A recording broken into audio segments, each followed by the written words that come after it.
यहाँ पे जो ये है, क्या बोलते हैं, जो जैसा कि जिसको कबीर कह रहे हैं ना, वो यहाँ पे प्रकृति को कह रहे हैं।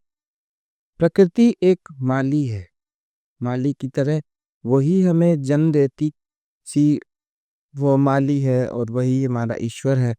उसी की तरह हमें सब कुछ मिलता है। ठीक है, हम सब पाते हैं, हम जन्म पाते हैं, उसी के द्वारा तोड़ भी लिए जाते हैं। उसी के द्वारा हमें मृत्यु भी मिलती जब वो समय हो जाता है।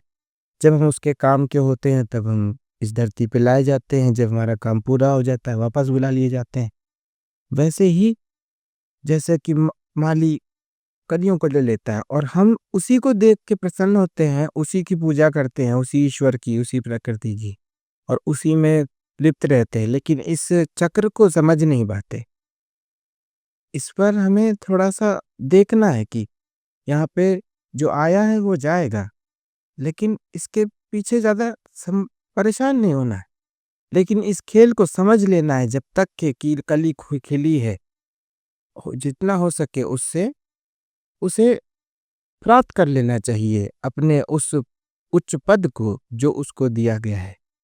उसे उसका लक्ष्य है, उसकी मंजिल है कि वो महके, अपने आप को खिला सके पूर्णतः, जब तक के वो पूरी तरह से खुशबूदार होकर निर्वाण की खुशबू को प्राप्त न कर ले, अपने कलियों को खोल कर मुक्त न हो जाए। इस परम पद को आम मनुष्य से एक महापुरुष, महामनुष्य कैसे बन जाए, कबीर यहाँ पे यही कहना चाहते हैं। और हमें इससे यही शिक्षा लेनी चाहिए, क्योंकि सीखने वाला व्यक्ति तो अपने हिसाब से सीखेगा, लेकिन हमारे लिए काम का क्या है, हमें उसकी परवाह करनी। मांगन मांगन ते मांगन मरण समान है, मति मांगो कोई भीख। मांगन मरण समान है, मति मांगो कोई भीख। मांगन ते मरना भला, ये सतगुरु की सीख। मांगना मरने के बराबर है, अतः किसी से भीख मत मांगो।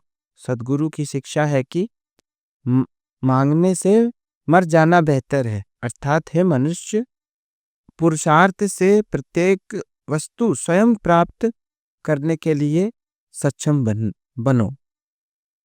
हम हमेशा ये देखते हैं कि मांगते रहते हैं, हम सब कुछ मांगते रहते हैं। हम सोचते हैं मांगने से मिल जाए, मांगने से वो मिल जाए।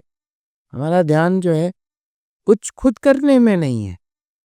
अब हम यही यहाँ तक कि हम भौतिक चीजों को तो मांगते ही मांगते हैं, हम आध्यात्मिक चीजों को भी सोचते हैं मांग लें, कि कुरान से कुछ मांग लें, कुछ कुछ गीता से मांग लें, कुछ बाइबल से मांग लें, कुछ ऐसा हमें, जो जो खुदा है, जो ईश्वर है, जो मालिक है संसार का, हम उसको भी मांगना ही चाहते हैं।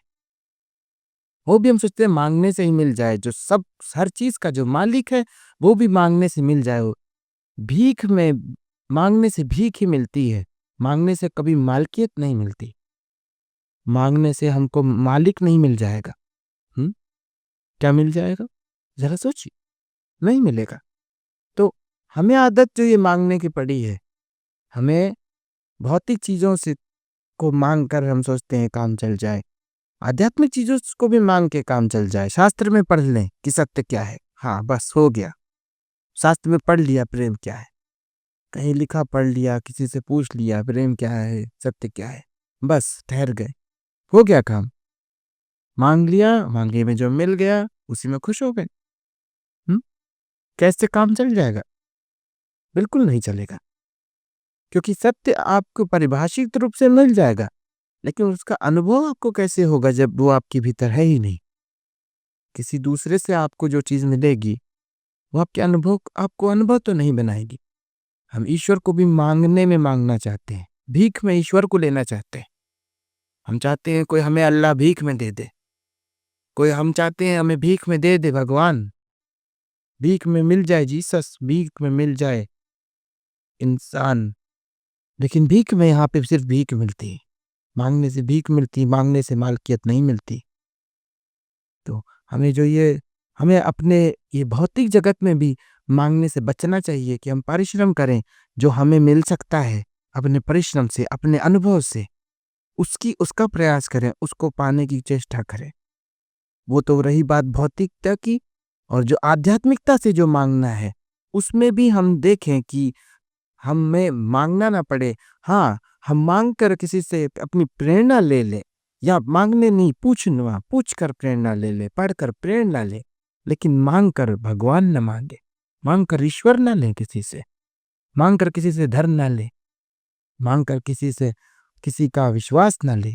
आप अपना अनुभव लीजिए, मांगिए मत। अध्यात्म में मांगिए, मांगना नहीं होता, मांगने से भीख मिलती।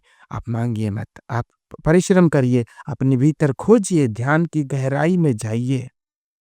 अपने भीतर की जो शांति है, वो आपको खुद के भीतर जाकर 2 पल ठहर के अपने आप से कुछ सवाल पूछ कर ही मिलेगी।